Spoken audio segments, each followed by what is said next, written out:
have according to this here in the Telegraph. Football Rivera bite, I hear his foot's all right. Of course it all depends if it red last night. I know it's Valentine, the morning works look fine. You know the jockeys brothers are a friend of mine. And just a minute, boys, I got the feedbox noise. It says the great-grandfather was equipoise. Hello everyone and welcome to another edition of Handicappers Corner, brought to you by the Derby Bar and Grill. I'm Mike Heads and along with Drew Forster, we're going to go through the Monday, July 2nd races at Hastings. We have 9 races, Drew, on the holiday program. And of course, the Kentucky Derby and Preakness winning jockey Mario Gutierrez back in town. Should be a great day. It's supposed to be sunny, should be nice. They carded a really good card for Monday. Stakes. 2 stakes. We had the Chris Losa for 3-year-old boys, Lieutenant Governors for older boys. Mario rides one of the favorites in both of those, so should get a good look at him. And yeah, should be a great day. Let's get in it. Let's get some money going for these guys. Hop right into it. We got a maiden special weight for our loyal viewers. We'll make some money. Easy today. Easy. Maiden special weight for 2-year-olds going 3.5. Bit of a tricky race. Yeah, I know. This is one of the tougher ones. Yeah, this is one of the tougher ones. I kind of looked at it a few different ways. I don't even know what I came up with. I ended up going with Innocent Love. The Troy Taylor, they're always dangerous going 2-year-olds. When in doubt, go with Troy. Go with Troy. In these baby races, he's about 50%. Exactly. So it's actually one of Mark DiDomenico's, not one of Glenn Todd's horses. And because of that, she's been training at Pegasus Training Center. So those works that you see, the and at Emerald, 37... That's a good move, Pegasus, that's a good move because of the poly track. Yeah. So that's a pretty quick work. So those works that you see that are at Pegasus are quite quick. So I went with Innocent Love on top. The second spot I went with Ludwig out of the Dino Condoleezza Bar number 2 with Frank on. The 36-4 move looks pretty nice. Dino's 2-year-olds always look pretty good. And then the third spot I went with his other one, Knickers. I couldn't decide between the two of Dino's I like better in here. So I put them both in. Clever. So it's 5, 2, and 4 for me. I'm going to go to one that's in for a price. The 7-horse Alpine Lad out of the Craig McPherson barn. Peter Redicop shipped this one up from Golden Gate. Was obviously training down there with Sergio Ledesma, who is his Northern California trainer. Came up here to Craig. The 3 works I've seen are pretty good. Inoel Beato is riding. He usually rides for Greg Tracy as well. And so when you see, I just kind of might have had his pick here, hoping that he had his pick. I know Enrique Gonzalez has been doing some work for Greg as well. But Inoel ends up on the 7-horse Alpine Lad. That's where I'm going to land. Gilded Times are very quick. They're very good 2-year-olds. They're just good professional racehorses. So I'm going to go to that one. And I went to the 5 Innocent Love. I agree with the Mark DiDomenico, Troy Taylor runner. Definitely got to give this horse top marks. Horses coming from Pegasus have proven to be ready. That's the works aren't listed on the Glenn Todd and Troy Taylor 2-year-olds because they're so far back. But I mean, they started at Pegasus as well. A lot of their 2-year-olds. Exactly, that's a good point. So it's like, this is a good place to train your horses, and they seem to get ready very, very well as 2-year-olds. And I put your Ludwig in for 3rd. I went 7, 5, and 2, but as you mentioned off the top, not the easiest of races anytime you're dealing with first-time 2-year-olds. On to the second race. We've got some 17-5 older horses. Got some classy dudes here. Good form to go on in this one. And I've gone to the 6 Bear Rock and Roll. I'm not sure if he's the best horse in the race, but I think he's going to get the best trip. There's no speed in here. I mean, Trick of the North, cool horse, finally cruising. Quentin's Destiny, but they're all off the pace horses. Bear Rock and Roll is a horse going long that shows speed. And if you look at his 2-mile and 16th prize last year, he ran a bang-up win going wire to wire and setting pretty good fractions. And Inoel Beato is very good at getting horses out of the gate and getting them in position. I think this horse will get the lead and be tough to catch. I put the veteran Trick of the North in for 2nd on the class drop. He's 11 years old, so no surprise seeing him in for a little less money. But I put him in for 2nd, and I put the 4 Quentin's Destiny, who's in good form. Had every shot to beat Tommy Danziger, but Tommy ran pretty good in 143 and change, but he's been pretty tough that 17-5 level all year long. If he was in here, I think he'd be our pick again, especially as you mentioned with the pace factor. I did go with Trick of the North. Good to see him reunited with veteran Robert Skelly. Won the premiers together. They won the premiers together. The band is back. It's like Mick and Keith the back together. So I got go with my buddy Robert and Barb on top. Trick of the North I put on top. Quentin's Destiny, as you mentioned, very solid at this level. He was in the stakes earlier, but I think he's found kind of his level here at the 17-5 level. I have him in for 2nd, and Bear Rock and Roll in for 3rd. Maybe Bear Rock and Roll goes up to the lead. These two can run him down, and I think Trick of the North is the best closer and definitely the class of the race. So that's it. Again, 3, 4, 6 for me. And on to the third, a maiden special weight for two-year-olds. This one going 6 furlongs. And I've gone to the 4 Lord Harlow. This horse ran just last week, I believe. It was the 23rd, that was last week. Got outrun by a horse I think is really nice. One I picked last week, Prohibiting. He got in a little trouble that day. Just got by Lord Harlow late. But there's only a few horses in this race that have gone 6 furlongs. Lord Harlow has gone 6 furlongs and ran a bang-up race, as I mentioned, ran second. So he looks like the tough horse in here for me. I went with him. In the second spot, I went with a horse who only ran once, but ran a bang-up race behind Foxy Rocket Market Way. That's the 3 I Want a Duster out of the Lenore Barn. I think she's got quite a bit of talent. So and the way she ran, I think going longer will suit her a little bit better. So I have the 3 I Want a Duster in second. And in the third spot, I went with Patty Leaney's Charge in here. Number 7, Bamboo Dream. I think Amadeo had a tough pick in here. He went with the 4 Lord Harlow. He was on a bunch of these. He ended up on Lord Harlow, the 4. But Bamboo Dream, I don't think it's out of this. Only got beat 2 lengths by Lady Henrietta and Prohibiting, another one I mentioned. First time she ran, so it's 4, 3, and 7 for me. I like the 4 as well. I agree with you, Drew. I think Lord Harlow, that's a live race, the Prohibiting race. This horse battled on a pretty lively pace. Got a little tired late, but that's to be expected. Now he has the race under his belt, and I think he's going to be awfully tough. I put the 7, Bamboo Dream, in for second. Pretty impressed with the closing effort behind Lady Henrietta and Prohibiting in that race. This is a filly tackling the boys, but she will get Lasix and had a good work in 102 and change. Patty's done very well again this year. Wouldn't be surprised to this one to be a major threat. And I put the 2-horse Bluegrass Man, Frank Barabee, another guy going great this year. His horses are live. Just had a tough trip, 3 wide early, chasing the pace. It wasn't fast, but Market Way and 10:30. Looked like he went off a little bit too on the back stretch, so he might be a little bit. Like he was a distant third, but didn't. Kind of had a wide out trip, but a better draw for him, so I put him in for third. Actually, Amadeo rode all 3 of those horses last time, and he ends up on Lord Harlow, and so will I. I went 4, 7, and 2. On to the 4th race. This is our first of 2 stakes races on the card. This is the Chris Loseth, named after the Hall of Fame jockey who won over 3,500 races, most of them here at Hastings. Still the all-time BC leader there at Hastings Park. And he's still helping his wife Tracy McCarthy train, and it's great to see a race. Good year. They're having a good year as well. As great to see a race named in Chris's honor. And got a field of 6 here, but likely going to be dominated by the North American Thoroughbred Horse Corp in here. And the duo in here looks pretty tough. Got Taylor's Deal and Devil in Disguise. I've went to Taylor's Deal. Fernando Perez aboard. Mario's going to ride the other one, so that'll be kind of interesting. Kind of a race within a race, watching those 2 ride against each other in this one, and then later on in the Lieutenant Governors. But Taylor's Deal has to pay the penalty for winning all those races because he's got to pack 121 pounds in this one, but I think he can do it. He's been off since April. The connections have chosen to give him a little bit of a rest after a long campaign throughout the winter.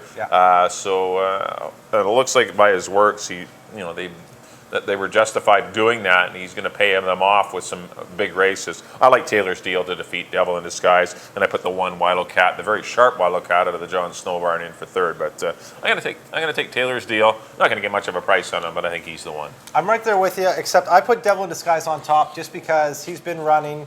He's kind of the now horse, and he just seems to keep improving. If he's going to beat Taylor's Deal, it's going to be now. It's going to be today, exactly, because Taylor Deal has a run for a while. So and he's been off for a couple months. Now you go long. So I think Devil in Disguise maybe has a bit of an edge there. So I went with Devil in Disguise to defeat Taylor's Deal, and I agree totally. Wildcat. Sharp, but still class tested here.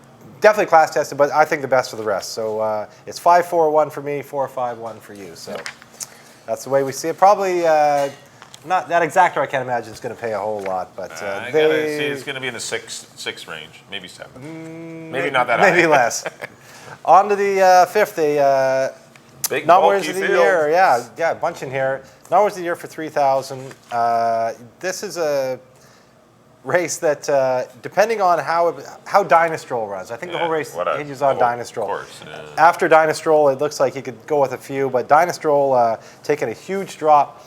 The day he ran for the optional 50, 2 races back, I thought he was going to win that day. Fernando had him going up the rail. He kind of got pinched out and cost him the race. They dropped him down running back in 35, and he was just flat. I don't exactly know what happened that day, but as Troy Taylor sometimes does, this one takes quite a plummet down to the 3,000 Numbers of the Year. Scrub out a 0 off of his claiming price from 30 to 3. For 30 to 3. If he's at all right, he's the winner. Yeah, of course. In the second spot, I put MBK out of the William Levanaway barn. He's been running good. He was in for 5 last time. Ran into 2 pretty salty horses at this level, Swongs and Mo Power. Without Dynastrol, I think he's kind of the best of the rest. And in the third spot, I put the, who did I put in? 3, Guns and Gold, one of Harold Barraby's. Yep. He ran long last time, ran a good race, only got beat a length and a quarter. Shortens up, but he's got that big kick late. He'll be rolling late, so I like Guns and Gold in for third, 7-4-3. Yeah, I got to go with Dynastrol, I guess. I mean, you either key him on a bunch of tickets or try and beat him because he's one of those first or last type of horses. If he's half right, he's going to win by a mile, and if he is obviously not doing well, he may have trouble hitting the board again. But I've gone to Dynastrol. I put the 2 Evaluate in for second. I know this horse likes the wet tracks, and he's likely going to get that on Monday. And the 4 horse, MBK, I agree with everything you said. This is the one run since coming up from Phoenix. Definitely going to be better second time out off the layoff, and I put him in. And Distorted Glamour, put that one in for the Superfectas as well. But I do like Dynastrol to win it. I went 7, 2, and 4. On to the 6th race, maiden 3 granders, going 6.5. Got some Colts and Geldings here. I went to the 1 horse Wander About You. Well, quite a bit of, not trouble, but kind of got fanned out on the first turn last time. Lost some position. Still come running on late. Ran second to Halo's Quest.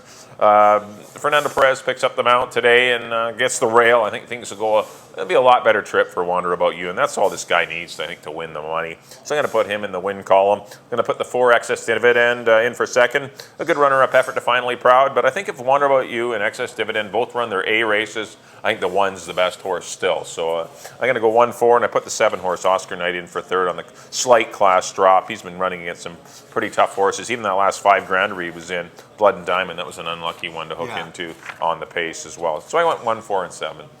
I put the 4 on top just because the 1 just seems to be a hard luck horse. Yeah, can't seem to get there. Yeah, he just seems to find trouble. So I went with the 4 on top. As you say, I think it's those 2 horses. I ended up putting the 4 on top. Wander About You should probably win this race. Maybe a little stronger rider. He lugs in a little bit, so maybe with Fernando, a little stronger rider, he gets it done today. In the third spot, I went with Gray For Sure out of the Terry Clyde barn. Just a 1 run at 3.5. That was for 5,000. Got a race into him, so I look for maybe an improvement second start. Pedro Alvarado sticks with him. Yeah, he could have rode another. Oh, there was 1 or 2 others that he could have. Yeah, he has some other options. He ends up staying on this horse, so that definitely is worth noting. Stuck with that one. So without the 1 and the 4, I don't think there's a whole lot in here. I like the 2. Maybe a horse that hasn't really showed much. Just a 1 run has a reason to improve. Move forward. He hasn't shown he's going to be an 0 for 9 maiden yet. Yeah, exactly. So has a reason to improve. You see, Excess Dividend was in that last race he ran into, so don't mind him. 4, 1, and 2 for me, and on to the 7th. $4,000 claimer for Fillies and Mares, non-2 lifetime, and I went with the 1 Pay Me Notice. This is a horse that was kind of knocking on the door. Finally broke its maiden last time, and I think she's kind of filling with a little confidence. Yep. I think she'll keep moving forward. I like the rail for her. Enrique Gonzalez sticks with her. He's having a great meet, so I got Pay Me Notice on top. The second spot, I went way outside to the 10, 5-yard penalty. We talked about this race, that $5,000. Yeah, that was like a 17-5 race, a bunch of droppers. She ended up in that $5,000 3-year-old filly race. It was a really tough race. So although she, 5th beating 15 looks bad in that race, this race is quite a bit softer. Right. And 5-yard penalty has some backlash. Ran second at stake last year. I could see her, in a softer spot, I could see her making some noise. Yep. So I have her in the second spot. And in the third spot, I got Mike's horse, one he picked last time, Acceptable Henna, out of the Rob Maben barn, just ran second to Breakaway Pass in this exact condition. She's in the mix here too, so it's 1, 10, and 6 for me. Yeah, I went right back to the one I picked last time, Acceptable Henna. Did encounter some trouble, didn't get the best of trips at the far turn, was actually bumped hard leaving the gate as well, lost some position earlier, or this filly would have been a lot closer. So I'm going to give her another shot. Marlo Dunn retains the mount. The 10 horse, I agree, 5-yard penalty, a lot easier spot. That was an open 5 for 3-year-old fillies that had won for 17-5 already this year, and there's most of the field was dropping from 12-5 or 17-5. Yeah. That race kind of come up tough. I mean, they took a shot dropping her for 5 and ended up tougher than even the 12-5 she was in. But give her another look. Amadeo Perez will ride today, and I put the 5 horse Haley's Cupcake Bacon for third. Horse shortens up. I know I'm not a fan of the name. Love the name. Oh yeah, Haley's it's a great Cupcake name. Bacon. But a horse that is shortening up after going long, set the pace, got a little tired, might enjoy a return to a sprint. So I went 6, 10, went to my acceptable henna again, 6, 10, and 5. Well, under our co-feature event of the day, this is the Lieutenant Governors, 3-year-olds and upwards, going a mile on a 16th. Actually, the race was always a mile and an 1/8, but they shortened it up this year to a mile and a 16th. Yeah. Got a field of 7, headed once again by the Troy Taylor duo of St. Liam's Halo and Taylor Said. I'm going to go to St. Liam's Halo. I went to him last time, and I'm going to try and maybe beat Taylor Said again. Maybe it's a fight that I can't win, but I'm going to try it again. And the horse draws inside of Taylor Said, which could play a role in the outcomes. I think Spaghetti Mouse is going to go from the rail. I think St. Liam's Halo, who leaves the gate so well, will likely go. Taylor Said might have to take the seat in third. So they're not going to be out roaring against each other. So I think one of them has to decide to take back, and I'm hoping it's Taylor Said. So I think if St. Liam's Halo gets first run on Spaghetti Mouse, I really like his chances of hanging on and winning. Yeah. So I went 6, 7, and I put Senor Rojo, Classio, son of Out of Place, out of the Dave Forster barn that continues to run big races. Ran a good third last time, just no pace to help him out at all. Maybe he'll get some luck with Spaghetti Mouse in here and might make some more excitement in the stretch instead of it being kind of a done issue at the 8th pole, knowing it was going to be St. Liam or Taylor Said in that last race. But I went 6, 7, and 4. Let's say Mario makes a triumphant return to Hastings.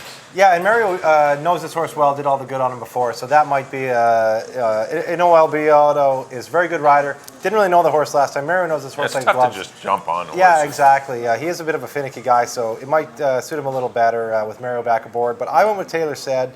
I just think he's the better horse. He's proven twice that he can beat him.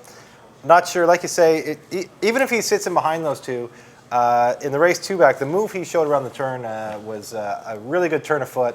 So I like Taylor Said today. I got St. Liam's Halo in the second spot. Again, we see the battle of Mario and Fernando in this one, I think, again today. In the third spot, I do have Senor Rojo. As you mentioned, hard-knocking old guy. He just doesn't seem to be up to par with the top 2, but he seems to be the best of the rest. Right pace he might be. He might be, He's just going to need some luck with the pace. And with Spaghetti Mouse is probably going to go, and the other two, 3-Wood Northern Causeway, tough to say, but I think Senor Rojo is going to be able to get down to his favorite spot on the rail and should have a good rail run and make some noise late. The wild card in here would be Iscar out of the Dino Condolinio's barn. Not sure what he's going to do. Just won a race for 30 at Belmont. He could make some noise in here too. He's kind of the wild card. They had a winner out of the private purchase. Double it, yeah. We got nine horses, I believe, in the last sale from the Darley consignment, and this is one of them. And they did have double it that won. A 3-time winner, and he could maybe make some noise. But I went with 7, 6, and 4. On to the 9th and final. Got some $5,000 filly and mare maidens. A lot of droppers in here. We're going to go 6.5 furlongs. I'm going to try the 7-horse Buffalo Babe. One horse that didn't make a considerable drop from 20. Actually, the horse ran for 10 last year, though. Yeah. But showed some speed.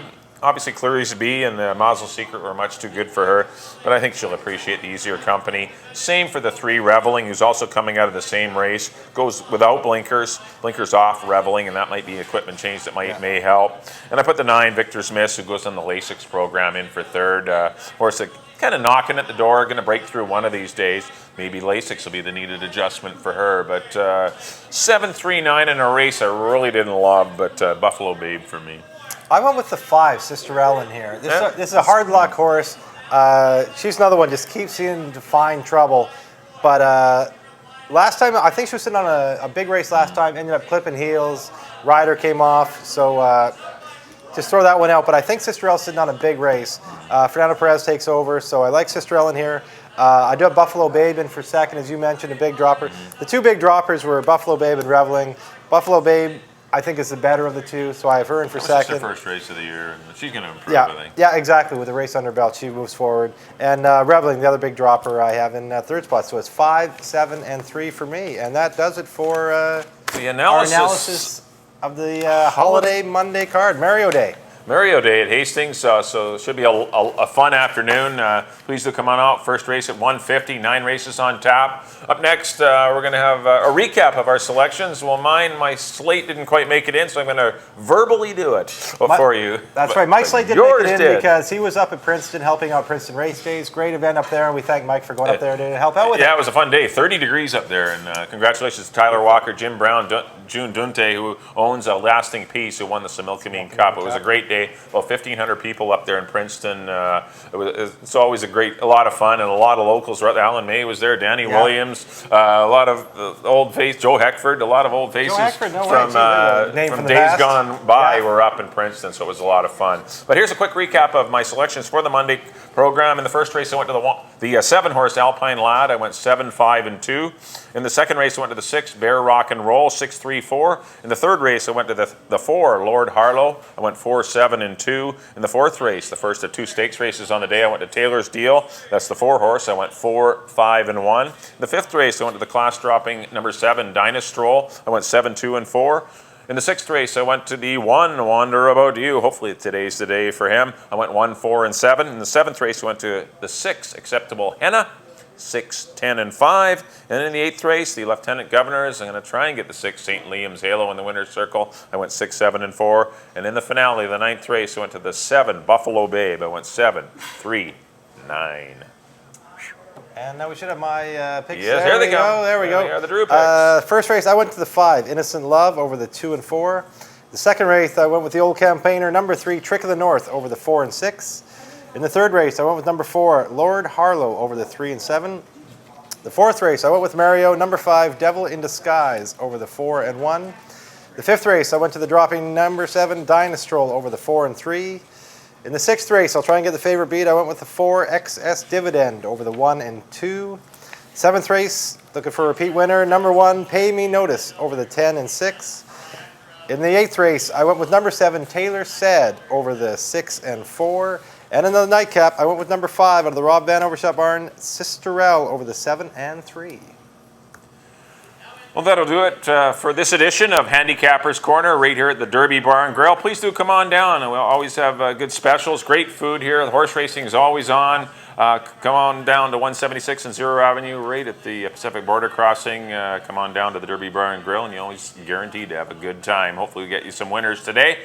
Thanks for tuning in. We'll look forward to seeing everyone next time here on Handicappers Corner.